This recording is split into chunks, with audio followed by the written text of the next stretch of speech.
সরস্বতী পুজোর বাজার করতে যাচ্ছি। এবছর আমাদের সরস্বতী 58তম বছর। দেখা যাক বাজারে গিয়ে কি কি পাই না পাই। সব আপনাদের সঙ্গে লেক মার্কেটে যাই, আর কি বাজার করছি না করছি, কেমন ঠাকুর লেক মার্কেটের বাজারে, সব আপনাদের সঙ্গে ভাগ করে নেব। পুজোর ঠাকুর আসবে লেক মার্কেট থেকে, বিভিন্ন কেনাকাটি লেক মার্কেট, চারু মার্কেট এবং টালিগঞ্জ বাজার। সুতরাং বিভিন্ন বাজার পরিক্রমা করে সব আয়োজন করা হবে। রোববার দিন দুপুর থেকে পঞ্চমী পড়ছে। আমরা সকালবেলায় বাড়িতে পুজো করার রীতি বলে সোমবার সকালে পুজো হবে। শর্মিষ্ঠা বলছি, আজ আপনাদের সাথে করে নিয়ে যাব সরস্বতী পুজোর বাজার করতে। এবারে আমাদের বাড়ি সরস্বতী পুজো 58তম। প্রথমেই আমরা গেলাম লেক মার্কেটের ফলের দোকানে। একটা লিস্ট তৈরি করে নেওয়া হয়েছিল কি কি লাগবে। প্রথমে যে ফলগুলো লাগবে অল্প পরিমাণে সব কিনে নিলাম, কেন কাটা ফল তো আর বেশি খাওয়া যায় না, তাই পরিমাণ অল্প, বেশি তাকঝাক পুজোয় আমরা করি না। ফলের দোকানে বিভিন্ন রকমের ফলের সম্ভার, লিস্ট অনুযায়ী মিলিয়ে আমরা ফলগুলো কিনতে শুরু করলাম।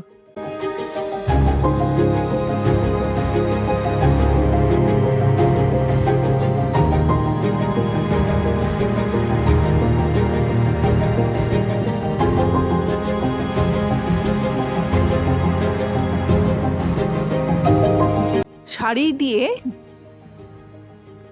ফলের দোকান, সেগুলো বেশ দেখতেও ভাল লাগে।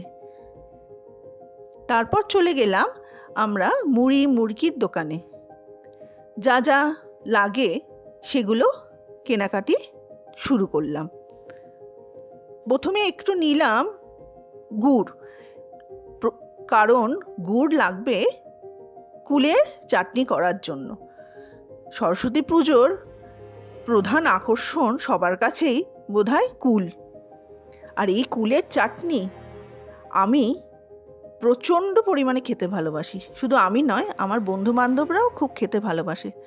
সেজন্য একটু বেশি করেই কুলটা কেনা হয়, যাতে আমি বন্ধুদের দিতে পারি।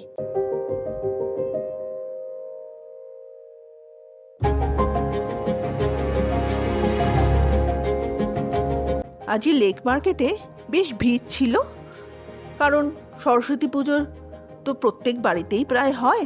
পুজো কেনাকাটি করতে করতে হঠাৎ চোখে পড়ল চারুচন্দ্র কলেজের স্টুডেন্টরা কি সুন্দর আলপনা দিচ্ছে সেটি।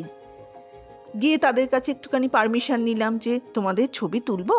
তারা বলল হ্যাঁ। সেই ছবি তুলে আপনাদের কাছে ভাগ করে নিলাম। এত সুন্দর অঙ্কন শিল্প যে বলার কথা নয়, মন দিয়ে আঁকিঝুঁকি করে যাচ্ছে, আর এত ভালো দেখতে লাগছে। আমি অনেকক্ষণ ধরে সেটাই ক্যামেরাবন্দি করলাম।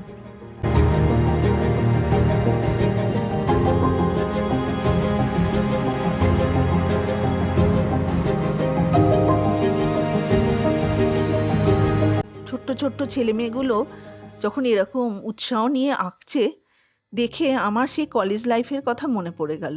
আমরাও বন্ধুরা মিলে সরস্বতী পুজোর দিন সেজে গুজে শাড়ি পরে ঘুরতে বেরিয়ে যেতাম। একটা মজার ঘটনাও ঘটেছিল, সে এক নয় পরে একদিন বলবো। এবার আমার নিজের সাজের জন্য একটি সাজের দোকানে চলে গেলাম। একটু সাজবো না হয় কখনো, তো একটা লিপস্টিক কেনার ইচ্ছে হলো। তো লেক মার্কেটে একটি দোকান থেকে আমি এই প্রসাধনের জিনিসপত্র কিনি। তো ওখানে আমি চলে গেলাম, গিয়ে একটা লিপস্টিক কিনে আবার আমি শুরু করে দিলাম পুজোর কেনাকাটি। ওর মধ্যেই এক পরিচিত বন্ধুর সঙ্গে দেখা হলো। তিনি হচ্ছে সোমনাথেরই বন্ধু, মানে আমার হাজব্যান্ডের বন্ধু। তিনি সোমনাথের সঙ্গে যত না কথা বলছেন, আমার সাথেই কথা বলছেন, কারণ আমাকে খুব স্নেহ করেন। তারপর গেলাম আমি ঠাকুর সরস্বতী মাকে বাড়ি আনার জন্য। কি সুন্দর সুন্দর মূর্তি, চোখ ফেরানো যায় না। এই মূর্তিটি আমার এত ভালো লাগলো যে বলার কথা নয়। তারপর দেখছি বিভিন্ন ধরনের ঠাকুর, দেখতে দেখতে মনটা জুড়িয়ে গেল।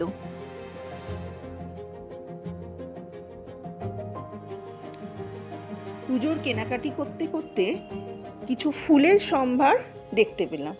ফুল দেখেই সবসময় ফুলের গাছ দেখলেই মনে হয় কিনে নিয়ে বাড়িতে নিয়ে যাই। আমার ছাদ বাগান তো আছে, অন্য একদিন আমি আপনাদের সাথে আমার ছাদ বাগানটাকে ভাগ করে নেব। ফুল দেখার সঙ্গে সঙ্গে দুটো ফুলের গাছ কিনে দিলাম ঠাকুরের পাশে রাখার জন্য। তারপর গেলাম ঠাকুরের শাড়ি আর গামছা কিনতে।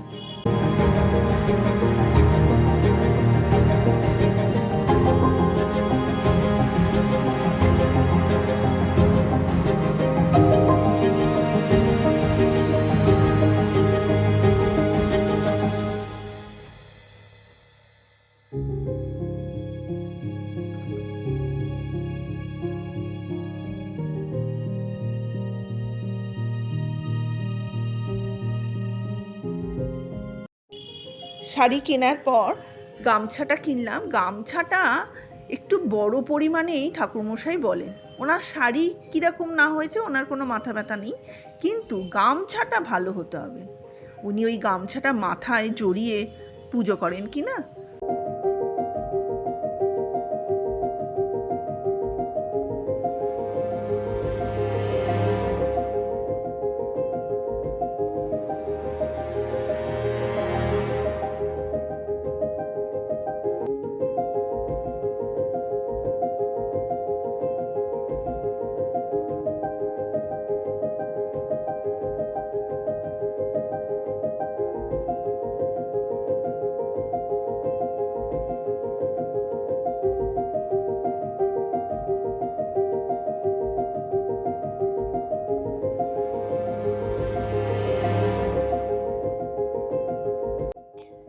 আমি যখন যাচ্ছি হঠাৎ দেখা কিছু পাখির সাথে। যে পাখি যদিও খাঁচাবন্দি ভালো লাগে না, কিন্তু এত সুন্দর দেখতে পাখিগুলো যে ফ্রেমবন্দি করে রাখলাম।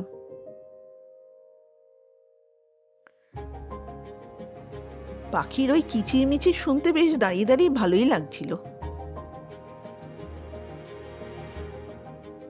তারপর বাতাসা,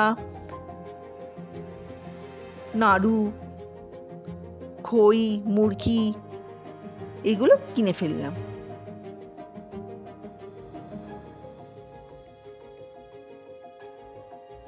খেজুর।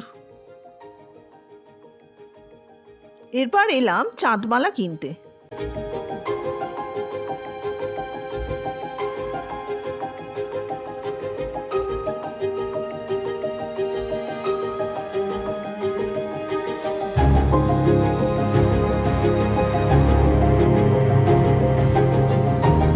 চাঁদমালা খুব পছন্দ হলো, সেটি নিলাম।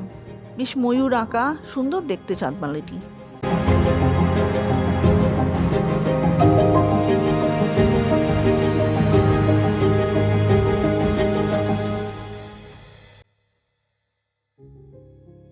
এই লিস্টটি সোমনাথ নিজে করেছে।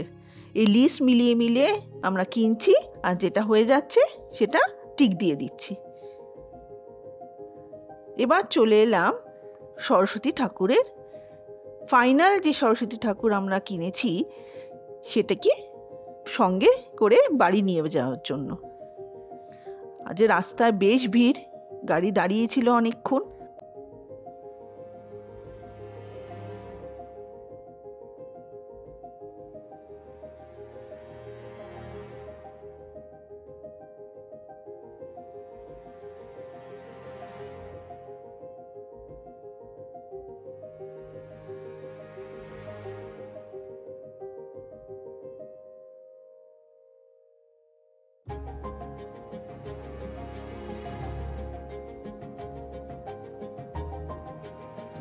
অবশেষে ঠাকুর নিয়ে রওনা হলাম বাড়ির উদ্দেশ্যে।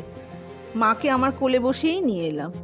প্রত্যেকবার যখন আমি মাকে কোলে বসে নিয়ে আসি আমার একটা অন্যরকম অনুভূতি হয়, কি যে ভালো লাগে।